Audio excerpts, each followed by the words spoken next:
Artinya mencari Tuhan itu 1001 jalan. Dari jalan kesenian bisa ketemu Tuhan, dari teknologi ketemu Tuhan, fisika nuklir ketemu Tuhan, ya sastra ketemu Tuhan, kimia ketemu Tuhan.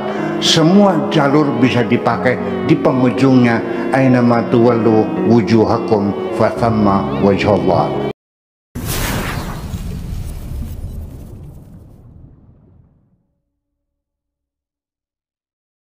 Baik, kita kembali ke virtual, dan yang sudah raise hand kali ini ada Cak Kur di Mojokerto ya.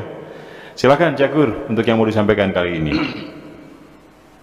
Tadi kajiannya, Assalamualaikum warahmatullahi wabarakatuh ya. Waalaikumsalam warahmatullahi wabarakatuh. Tadi kajiannya tentang hijab ya, kalau tidak salah tadi itu. Pertanyaan saya begini, bisakah manusia sekarang ini dianugerahi Allah bisa berkomunikasi dengan Allah, kemudian atau bisakah seseorang diberi anugerah bisa menyingkap hijab walaupun itu sedikit?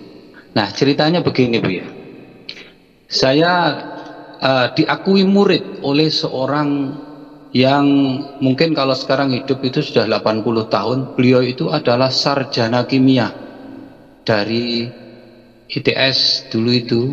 Kemudian beliau menekuni Islam itu karena ikatan valensi. Jadi beliau mengatakan bahwa semua yang hidup itu punya nilai 19. Nah, jadi kalau tidak 19 itu berarti tidak hidup apapun. Nah, sehingga beliau itu melakukan riyadhah, kemudian ya mondok dan sebagainya. Walaupun beliau itu juga kepala sekolah, tapi dia menutup diri dari masyarakat, di rumah saja, Nah, kemudian beliau merangkul saya, kamu tak jadikan murid saya. Kemudian dada saya itu dibelah katanya. Nah, saya heran, loh, kenapa kok sampean begitu? Kamu sudah saya tanamkan nur di dalam hatimu untuk bisa menerima suatu kebenaran. Nah, anehnya Bu ya, beliau itu bisa mengetahui apa yang terjadi di desa saya.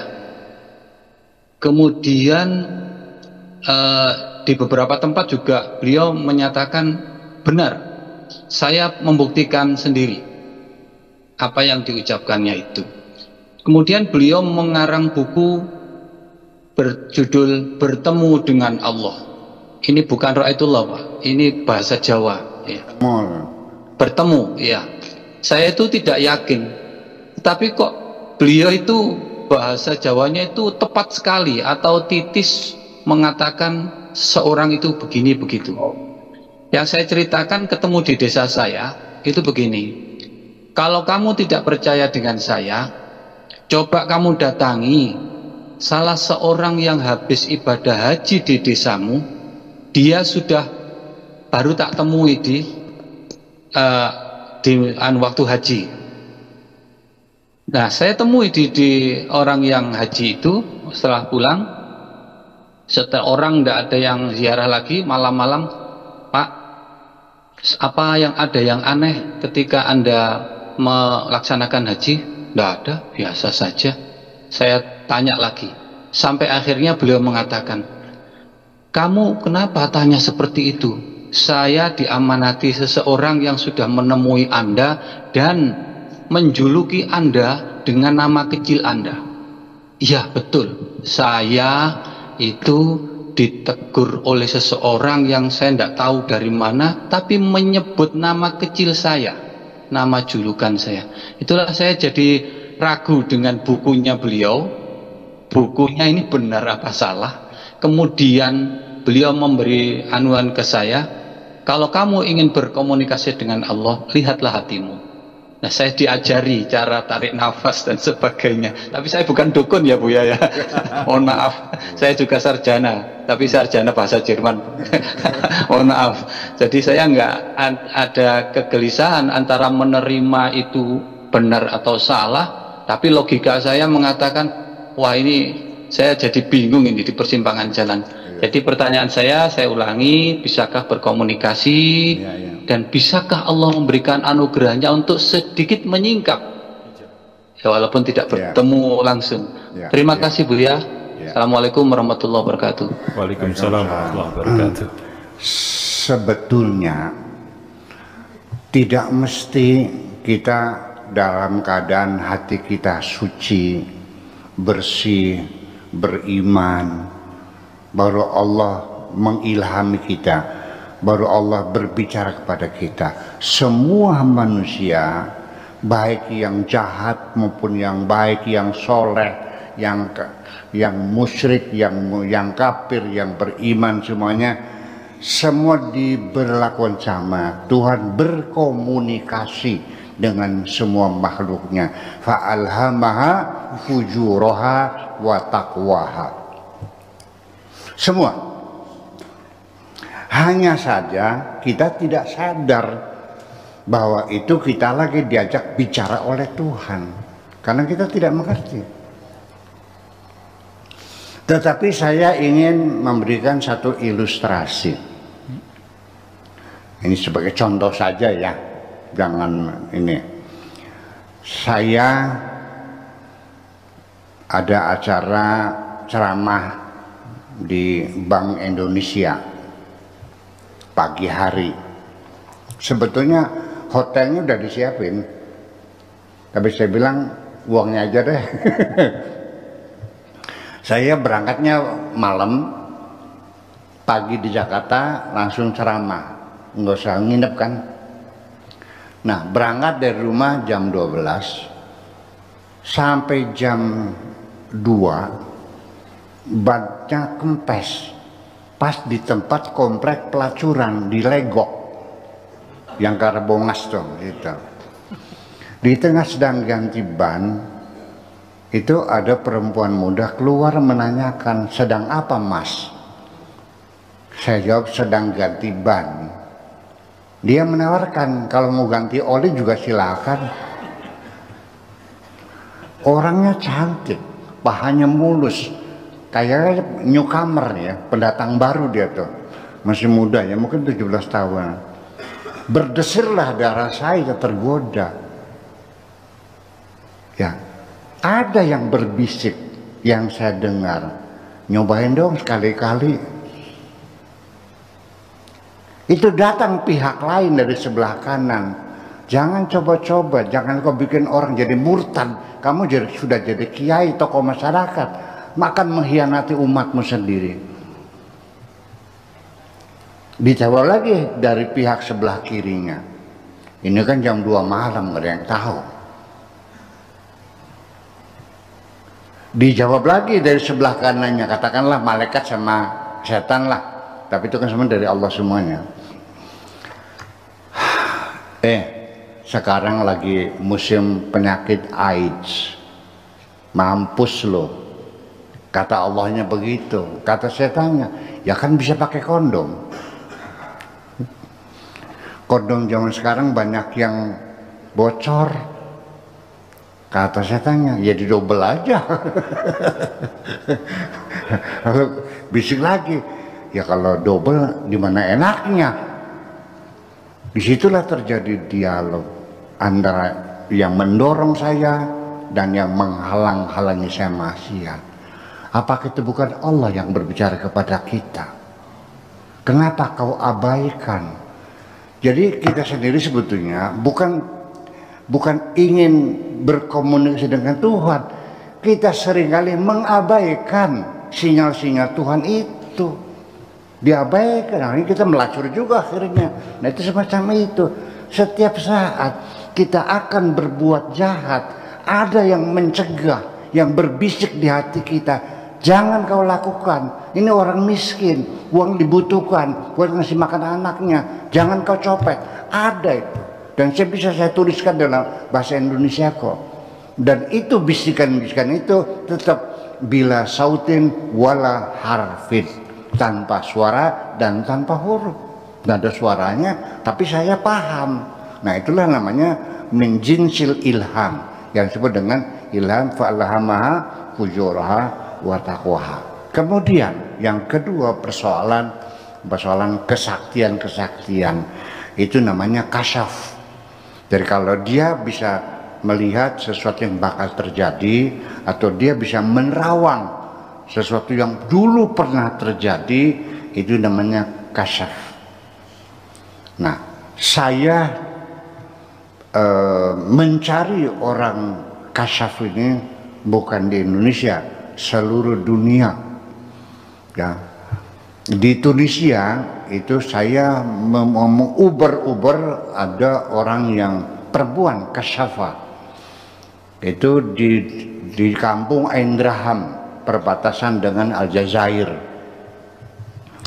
Namanya Ummul Khair.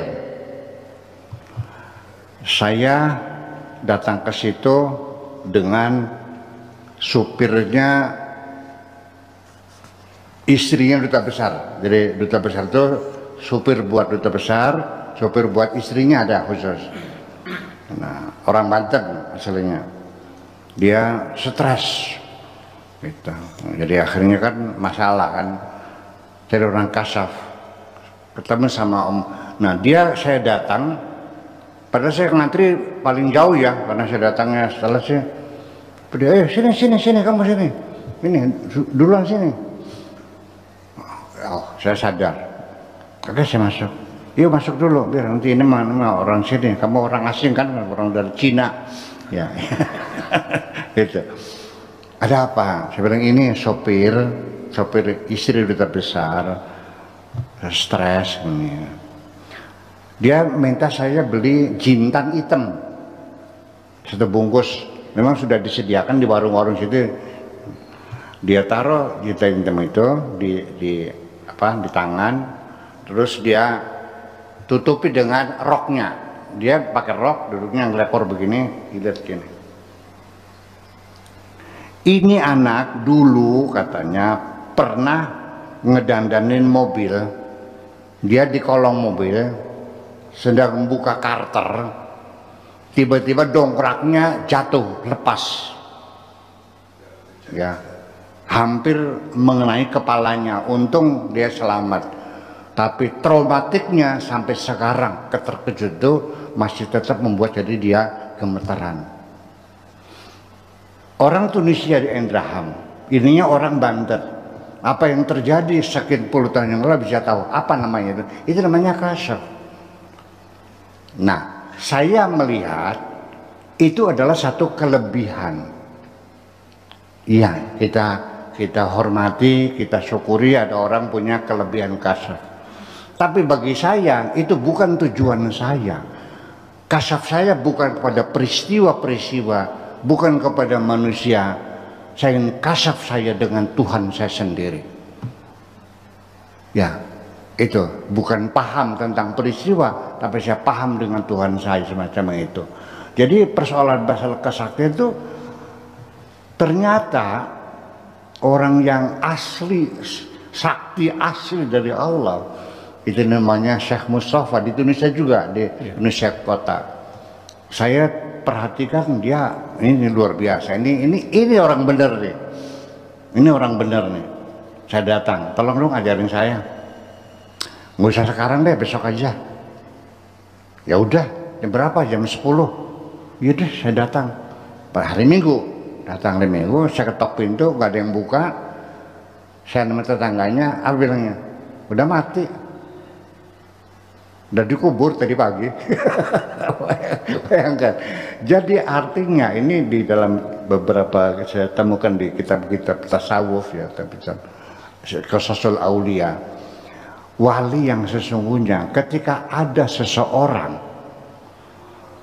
yang memperhatikan, lalu sampai dia meyakini ini waliullah, dia akan melarikan diri, dia akan bersembunyi kok.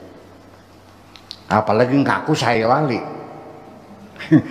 Jadi wali itu tidak pernah ngaku saya wali, kan itu rahasia dong masalahnya. Iya, itu sifatnya top secret ya, yang tidak boleh orang tahu. Jadi kalau siapapun ngaku saya wali, pastikan bahwa dia bukan wali. Wali itu adalah orang yang selalu dirinya merasa selalu bersalah, selalu berdosa, selalu beristighfar kepada Allah, dan orangnya rendah hati, dan pasti orangnya pinter. Pasti pinter orang ini. Iya, nggak mungkin ada wali goblok. Mungkin nggak ada wali goblok. Nggak ada. Wali sebenarnya pinter. Nah, adapun beliau adalah seorang sarjana kimia. Ya, memang pada akhirnya dalam peribahasa dikatakan 1001 jalan menuju Roma. Artinya mencari Tuhan itu 1001 jalan. Dari jalan kesenian bisa ketemu Tuhan. Dari teknologi ketemu Tuhan. Fisika nuklir ketemu Tuhan. Ya, sastra ketemu Tuhan. Kimia ketemu Tuhan. Semua jalur bisa dipakai, di penghujungnya ainama tuwallu wujuhakum fathamma wajhallah. Makasih, begitu aja. Cak Kur, demikian dari Mojokerto beberapa yang sudah disampaikan dan juga dijelaskan oleh Buya Syakur dari pertanyaan Ustadz ya.